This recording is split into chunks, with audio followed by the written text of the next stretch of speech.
ಕೃಷ್ಣಂ ವಂದೇ ಜಗದ್ಗುರಂ.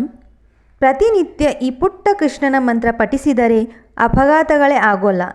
ಇಲ್ಲಿ ಒಂದು ಪುಟ್ಟ ಶ್ರೀಕೃಷ್ಣ ಮಂತ್ರವನ್ನು ಹೇಳಲಾಗಿದ್ದು, ಈ ಕೃಷ್ಣ ಮಂತ್ರವನ್ನು ಮನೆಯಿಂದ ಹೊರಗಡೆ ಹೋಗುವ ಮುನ್ನ, ವಾಹನ ಚಲಿಸುವ ಮುನ್ನ ಪಠಿಸಿದರೆ ನಿಮ್ಮನ್ನು ಅಪಘಾತದಿಂದ ರಕ್ಷಿಸುತ್ತದೆ.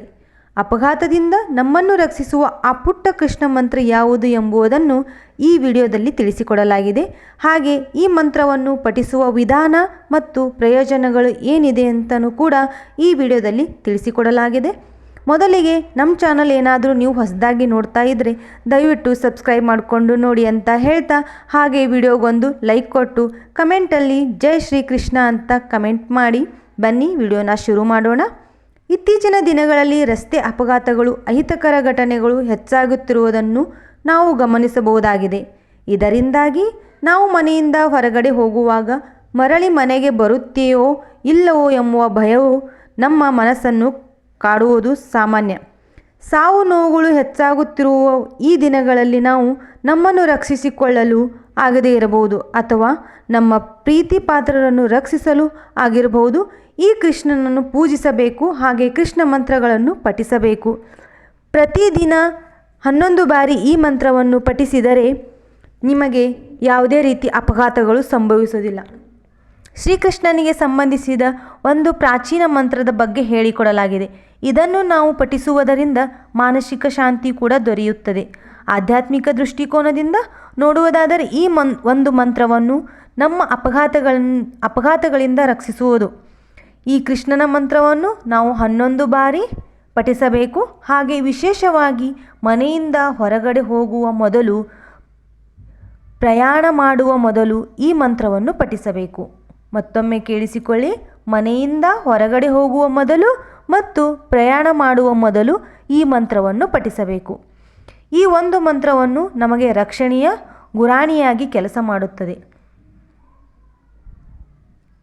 ಈ ಕೃಷ್ಣ ಮಂತ್ರದ ಅರ್ಥ ಮತ್ತು ಪ್ರಯೋಜನಗಳು ಏನನ್ನು ತಿಳಿದುಕೊಂಡು ಆಮೇಲೆ ಆ ಮಂತ್ರ ಯಾವುದು ಅಂತ ನಾನು ಈ ವಿಡಿಯೋದಲ್ಲಿ ತಿಳಿಸಿಕೊಡುತ್ತೇನೆ. ಹಾಗೆ ಈ ಕೃಷ್ಣ ಮಂತ್ರದ ಅರ್ಥ ಮತ್ತು ಪ್ರಯೋಜನ ತಿಳಿಯೋಣ ಬನ್ನಿ. ವಾಸುದೇವನ ಮಗ ಪರಮಾತ್ಮ ಹರಿ, ಎಲ್ಲ ದುಃಖಗಳ ನಾಶಕ ಶ್ರೀಕೃಷ್ಣನಿಗೆ ನಾನು ಪದೇ ಪದೇ ನಮಸ್ಕರಿಸುತ್ತೇನೆ. ಈ ಮಂತ್ರವು ಶ್ರೀಕೃಷ್ಣನ ರೂಪಗಳನ್ನು ವಿವರಿಸುವುದಲ್ಲದೆ ಅವನನ್ನು ಸ್ಮರಿಸುವುದರಿಂದ ನಮ್ಮ ಎಲ್ಲ ರೀತಿಯ ಕಷ್ಟಗಳು, ದುಃಖಗಳು, ಭಯಗಳು ಮತ್ತು ಎದುರಾಗಬಹುದಂತಹ ಅಪಘಾತಗಳಿಂದ ಕೂಡ ರಕ್ಷಣೆಯನ್ನು ನೀಡುತ್ತದೆ. ಈ ಕೃಷ್ಣ ಮಂತ್ರವನ್ನು ಹೇಗೆ ಜಪಿಸಬೇಕೆಂಬುದನ್ನು ಕೂಡ ಈ ವಿಡಿಯೋದಲ್ಲಿ ತಿಳಿಸ್ತಾ ಇದ್ದೇನೆ. ಸೊ ವಿಡಿಯೋನ ಸ್ಕಿಪ್ ಮಾಡಬೇಡಿ. ನೀವು ಪ್ರತಿನಿತ್ಯ ಮುಂಜಾನೆ ಮನೆಯಿಂದ ಹೊರಡಲು ಸಿದ್ಧರಾದಾಗ ಒಂದು ಶಾಂತವಾದ ಸ್ಥಳದಲ್ಲಿ ನಿಂತುಕೊಳ್ಳಿ ಅಥವಾ ಕೂತುಕೊಳ್ಳಿ. ನಿಧಾನವಾಗಿ ನಿಮ್ಮ ಕಣ್ಣುಗಳನ್ನು ಮುಚ್ಚಿಕೊಳ್ಳಿ. 3 ಬಾರಿ ದೀರ್ಘವಾದ ಉಸಿರನ್ನು ತೆಗೆದುಕೊಂಡು ಶ್ರೀಕೃಷ್ಣನನ್ನು ಮನಸ್ಸಿನಲ್ಲಿ ಧ್ಯಾನಿಸಿ. ನಂತರ ಈ ಮಂತ್ರವನ್ನು ಪಠಿಸಿ. ಆ ಮಂತ್ರ ಯಾವುದು ಅಂತ ಇವಾಗ ಹೇಳ್ತೀನಿ ಬನ್ನಿ. ಕೃಷ್ಣಾಯ ವಾಸುದೇವಾಯ ಹರೇ ಪರಮಾತ್ಮನೆ ಪ್ರಣತ ಕ್ಲೇಶನಾಶಾಯ ಗೋವಿಂದಾಯ ನಮೋ ನಮಃ. ಬನ್ನಿ ಇನ್ನೊಂದ್ಸಲ. ಕೃಷ್ಣಾಯ ವಾಸುದೇವಾಯ ಹರೇ ಪರಮಾತ್ಮನೆ ಪ್ರಣತ ಕ್ಲೇಶನಾಶಾಯ ಗೋವಿಂದಾಯ ನಮೋ ನಮಃ. ವಿಡಿಯೋದಲ್ಲಿ ನಾನು ತೋರಿಸಿದ್ದೀನಿ. ಆ ಮಂತ್ರವನ್ನು ನೀವು ಕೂಡ ಬರೆದಿಟ್ಕೋಬಹುದು.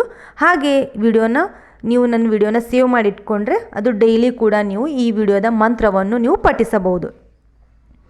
ಒಂದು ವೇಳೆ ನಿಮಗೆ ಸಾಧ್ಯವಾಗದಿದ್ದರೆ ಶ್ರೀಕೃಷ್ಣನ ವಿಗ್ರಹ ಅಥವಾ ಫೋಟೋದ ಮುಂದೆ ಕುಳಿತು ಕೂಡ ಈ ಮಂತ್ರವನ್ನು ಪಠಿಸಬಹುದು.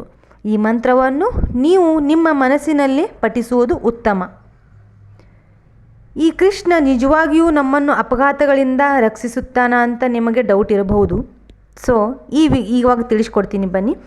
ಈ ಕೃಷ್ಣ ಮಂತ್ರವನ್ನು ಪಠಿಸುವುದರಿಂದ ಅಪಘಾತವನ್ನು ತಡೆಯಲು ಸಾಧ್ಯವೇ ಎನ್ನುವ ಪ್ರಶ್ನೆ ಸಾಮಾನ್ಯವಾಗಿ ಎಲ್ಲರ ಮನಸ್ಸಿನಲ್ಲಿ ಮೂಡಬಹುದು. ಆದರೆ ನಂಬಿಕೆಯಿಂದ ನಾವು ಯಾವುದೇ ಕೆಲಸ ಮಾಡಿದರೂ ದೇವರು ಅದಕ್ಕೆ ಫಲವನ್ನು ನೀಡುತ್ತಾನೆ. ಸಕಾರಾತ್ಮಕತೆ ಮತ್ತು ನಂಬಿಕೆಯಿಂದ ನೀವು ಮಂತ್ರವನ್ನು ಪಠಿಸುವುದರಿಂದ ನಿಮ್ಮಲ್ಲಿ ಭಕ್ತಿಯೇ ನಿಮ್ಮನ್ನು ರಕ್ಷಿಸಬಹುದು. ಯಾವುದೋ ಒಂದು ಅಪಾಯಕ್ಕೆ ಗುರಿಯಾಗುವ ಬದಲು ಈ ಒಂದು ಪುಟ್ಟ ಮಂತ್ರವನ್ನು ಪಠಿಸುವುದರಿಂದ ನಾವು ಅಪಾಯದಿಂದ ಪಾರಾಗಬಹುದು ಎನ್ನುವುದಾದರೆ ಪಠಿಸುವುದರಲ್ಲಿ ತಪ್ಪೇನಿದೆ ಅಲ್ಲವೇ? ವ್ಯರ್ಥವೆನಿಸಿದರೆ ಒಂದೆರಡು ಸೆಕೆಂಡುಗಳು ಮಾತ್ರ ವ್ಯರ್ಥವೆನಿಸಬಹುದು. ಆದರೆ ಈ ಒಂದೆರಡು ಸೆಕೆಂಡುಗಳು ನಮ್ಮ ಜೀವನದಕ್ಕಿಂತ ಅಮೂಲ್ಯವಾದದ್ದೇ. ಇದರ ಬಗ್ಗೆ ಸರಿಯಾಗಿ ಯೋಚಿಸಿ ಮಂತ್ರವನ್ನು ಪಠಿಸಿ. ವಿಡಿಯೋ ಇಷ್ಟ ಆಗುತ್ತಂದರೆ ಒಂದು ಲೈಕ್ ಕೊಟ್ಟು ಹಾಗೆ ಸಬ್ಸ್ಕ್ರೈಬ್ ಮಾಡಿಕೊಂಡು ನೋಡ್ತಾ ಇರಿ. ಅಲ್ಲಿಯವರೆಗೂ ಲಾರ್ಡ್ ಕೃಷ್ಣ ಚಾನಲ್. ಧನ್ಯವಾದಗಳು.